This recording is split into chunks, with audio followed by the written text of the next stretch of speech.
Recording? Good. Hey, it's me. I have just come back from recording the next part of my DJI Mic 2 video. And as I was walking along, I was thinking about a video that Ali Abdaal released. If you don't know who Ali Abdaal is, he's like a productivity YouTuber. He makes some pretty good stuff. Now, in this video, which is titled, hold on, How to Build a Business While Working Full-Time. Essentially, the way it works is that we all have the same amount of time, right? We all have 168 hours in our week, and it's about finding the time to be able to build your business, or I guess in this case, build a YouTube channel. Now, I don't really view me on YouTube as building a business exactly. My motivations for YouTube are quite different to others. I'm actually creating a YouTube channel because it's something that I want to pass down to my kid, which might sound a little strange, and I'll elaborate on that a little bit later.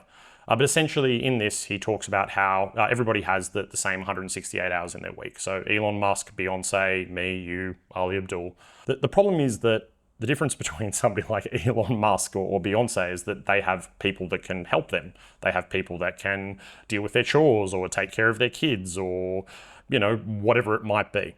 I'm kind of reliant on being able to take care of my household and my kid and help my wife. And, it's shared, but I don't actually have the same amount of hours that these people do to be able to focus entirely on a business. So before I really get into how I've kind of figured out how to balance time with my family, as well as being able to make these videos, I need to talk to you a little bit about what my day looks like. So on average, my day starts at around 6 a.m. I wake up at the same time as my kid, sometimes a little bit before, and we go through the process of getting ready for her to go to school. It's actually daycare, but we call it school. She likes calling it that. And so she gets up and we have her breakfast and we play for a little bit, getting ready to be out the door, ready for a 7:30 start. Now with that start, there's only just enough time after I drop her off for me to be able to make it to the train station to take the roughly hour or so journey door to door to get to my office in the city. If anything goes wrong during that period of time, if my kid doesn't want to go to school that day, or she doesn't want to put on her shoes, or I happen to have forgotten something and have to run back home and get it, my whole day's shot. I'm going to probably be late for work. My kid is probably going to be late going to daycare, and everything kind of goes off balance.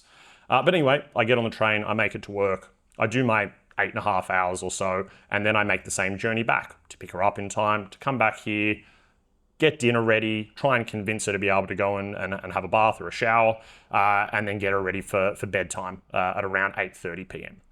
So from 6 until 8:30, those are my non-negotiable periods of time. And I imagine that many of you are the same. If you have more than one kid, I have no idea how you do it. But that's what it's like for me. So then let's just say from 8:30 until 10:30, I choose to make YouTube videos.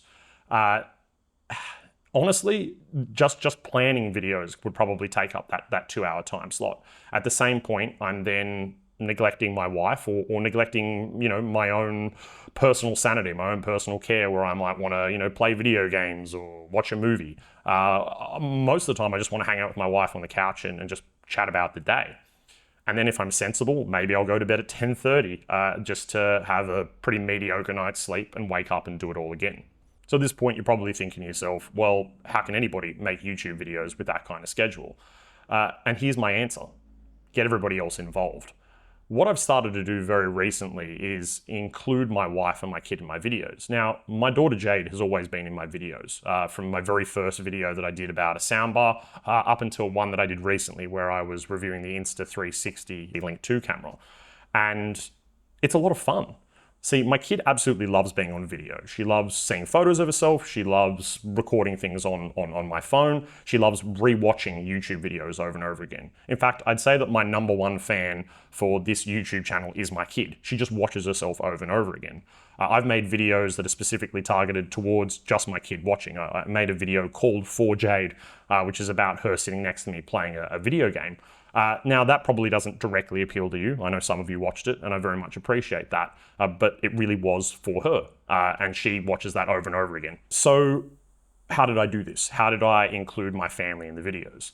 Well, it's a little bit tricky. So first of all, you'll probably notice that I'm not in any kind of traditional like YouTube studio sort of setup, right? I don't have a separate room that my desk and my computer and everything are in.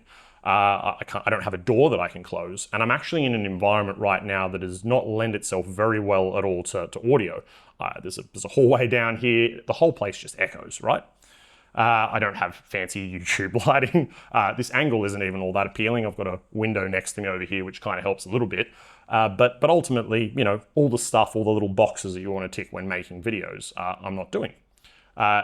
You will notice in quite a few of my videos, especially recently, my kid and my wife are in the background. They might be playing or so on.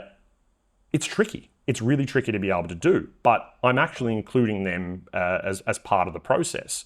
And this might not always work for you, right? You might have family members who simply don't want to be on video, which I totally understand.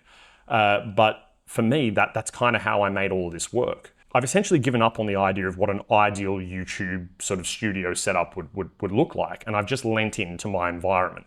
And I think that's the key message here. It doesn't really matter what's going on behind me. It doesn't matter that my kid's towel is hanging off the back of my chair, or my clothes rack is over there, or that the living room is a mess. That's just the nature of having kids. I'm in a very open space that is accessible for everybody. And the truth is that, you know, if people are making noise in the background and that gets picked up on the microphone, it's just part of the ambience. It's just part of the video, I guess.